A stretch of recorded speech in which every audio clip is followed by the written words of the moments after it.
os que estão conectados. Uma boa noite. Hoje eu vim falar sobre algo que tem sido muito falado em clínica, nos meus atendimentos. Sou Cristiane Martins, sou psicóloga com ênfase em psicanálise. Me formei em História da Arte, em desenho, em designer, e tenho tentado ajudar aquilo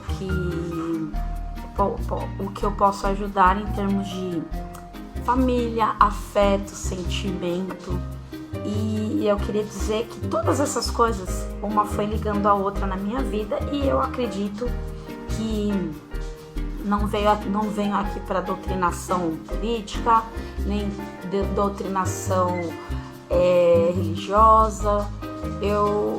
A gente normalmente tem a internet para a gente poder falar sobre o nosso trabalho, sobre o que a gente pode edificar, né, na vida das pessoas, e também sobre assuntos que nos angustiam. Às vezes a gente não é que a gente usa a internet para desabafo, né? Mas a gente tenta falar com o maior número de pessoas para que essas pessoas venham entender algumas coisas de dentro de si.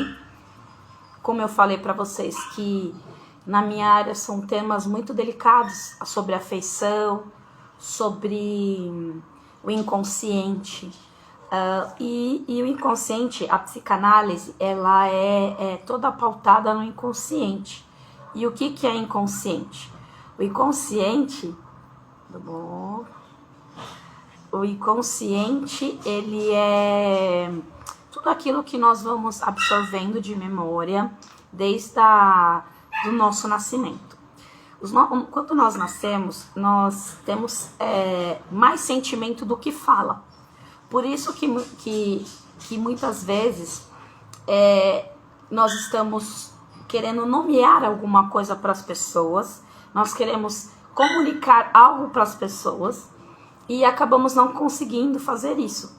Porque os sentimentos, a raiva, o amor, o afeto, o medo, todos aqueles sentimentos que nós temos desde quando nós somos bebês, nós não tínhamos palavra para falar sobre.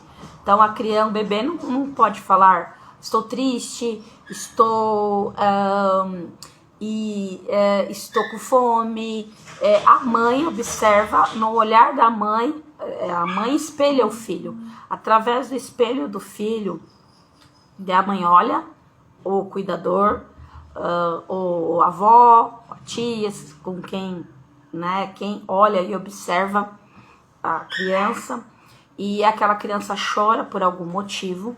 Então, nós saímos já chorando, né, nas mãos do médico. O médico já tira, dependendo do parto, né, sofrido ou não, os médicos chamam até de parto sofrido. Então tudo isso vai ficando na nossa memória, e não tem como nós conscientemente liberar tudo aquilo que está dentro da gente, porque não é sobre a fala, é sobre aquilo que nós sentimos. Antes da gente falar, a gente chorava. Então o choro, ele é muito importante. Então muitas vezes nós até choramos, temos vontade de chorar, e nós não choramos, e acabamos adoecendo por isso. Como um bebê que está com fome, se ele não chorar ou a mãe não perceber, não acudir, não amparar a ele vai ficar com fome. A mãe mais perspicaz, mais esperta, mais intuitiva, eu falo isso porque muitas vezes as pessoas falam que as mães já têm esse instinto, mas como hoje as situações estão um pouco deturpadas na nossa vida contemporânea, na nossa sociedade atual, nós temos muitas vezes a mãe que abandona, nós temos a mãe que ela é ausente, ela é uma mãe fria, uma mãe sem essa observação em relação ao bebê. Então, a mãe realmente que deseja, que olha tem a percepção de quando o bebê está precisando de colo, quando ele precisa de carinho. Então, gente, o bebê, ele não precisa só das coisas, a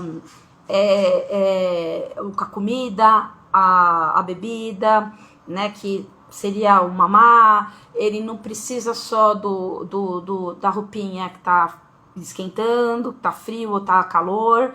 O bebê, ele não precisa só do remedinho, ele não precisa da vitaminazinha, ele não precisa do bercinho, do quartinho. Isso para ele, embora nós mães fazemos mais para nós mesmos, o bebê, ele não precisa disso.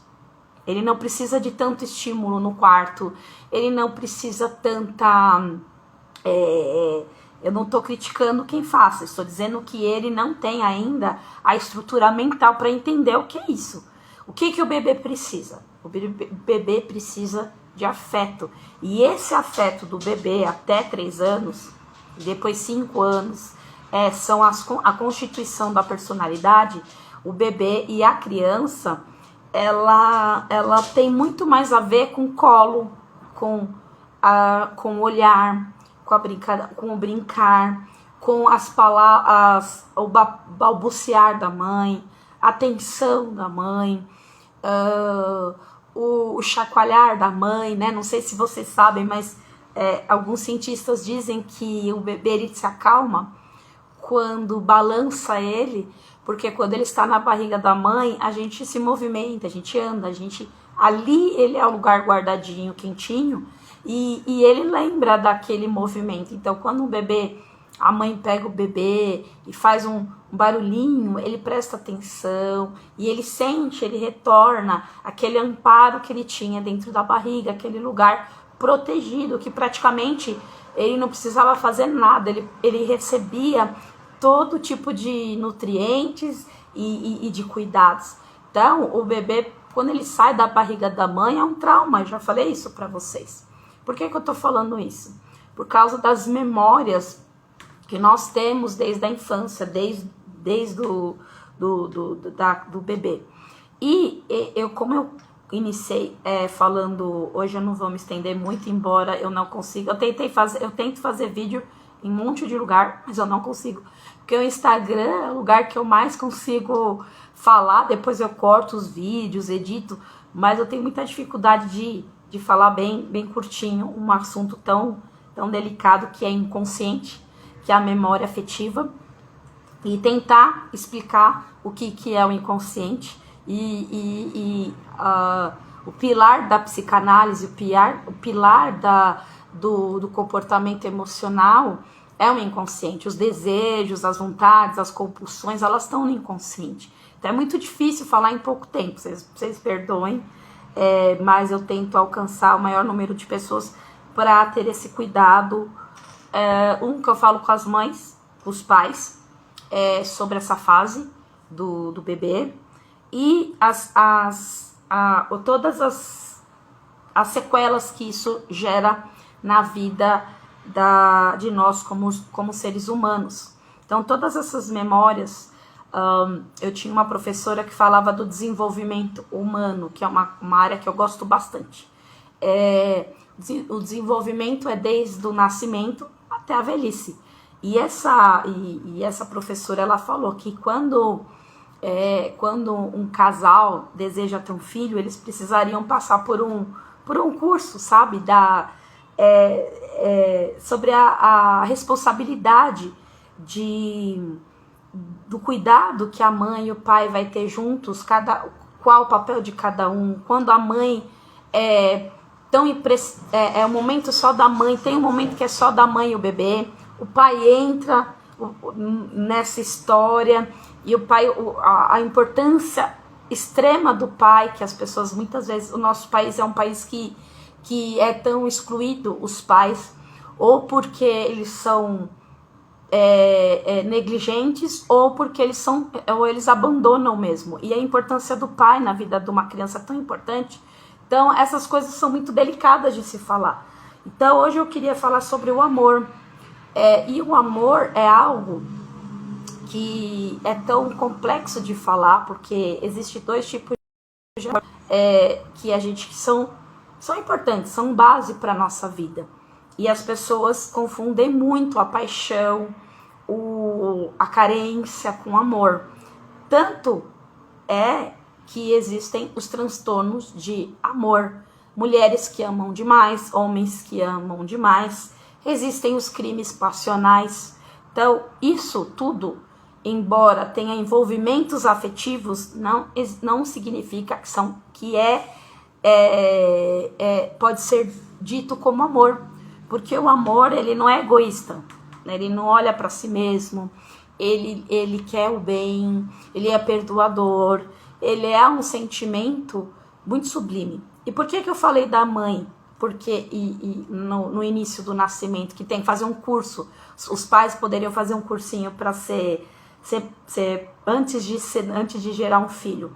A importância do filho, a mãe, o filho e todo esse triângulo, né, que é o pai, a mãe e o filho, a mãe, o pai e o filho, é tão importante que vai imunizar o filho a ter doenças mentais, a personalidades, transtornos de personalidade, como o narcisismo, como doenças chamadas borderline, psicopatias, perversões, psicoses. Obviamente que existe sim questões genéticas, mas uma criança que mesmo nascendo com problemas genéticos, estou falando na área mental, que é a minha área, tem a área neurológica, que a gente trabalha muito junto também, e essa área, num ambiente bom, pode ser uma questão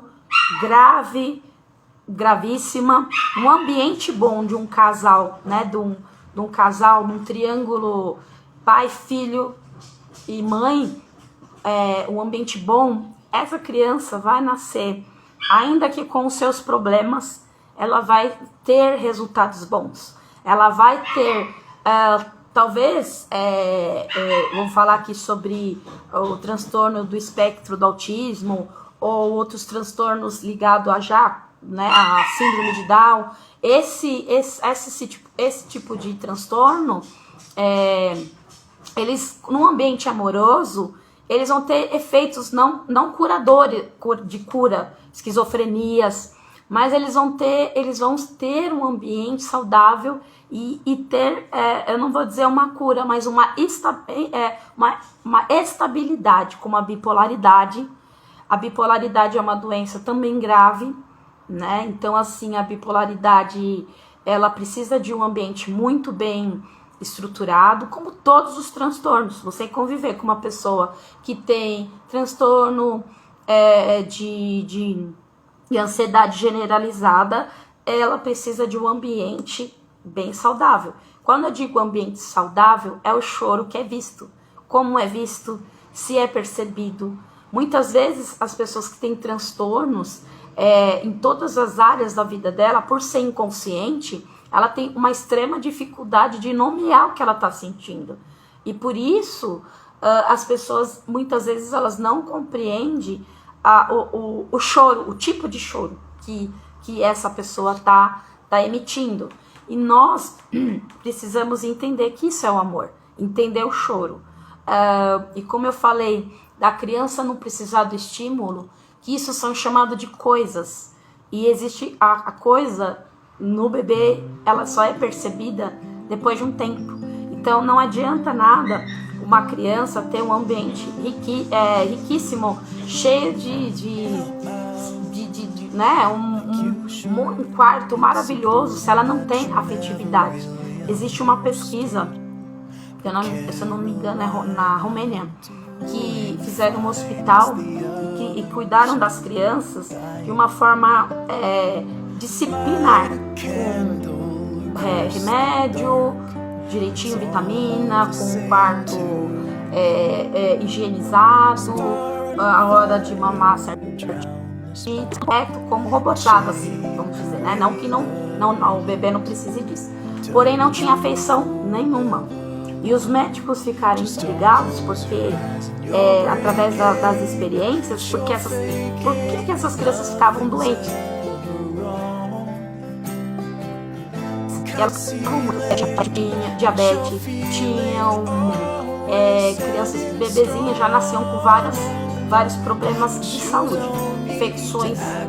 Eles falavam, poxa, a gente limpa tudo, deixa tudo limpinho, né? Deixa tudo higienizado, né? E vacinado, tudo direitinho. Mas não existia o toque, o amor, o afeto, e por isso as crianças se adoentavam. Então, o que eles descobriram? Eles mudaram essa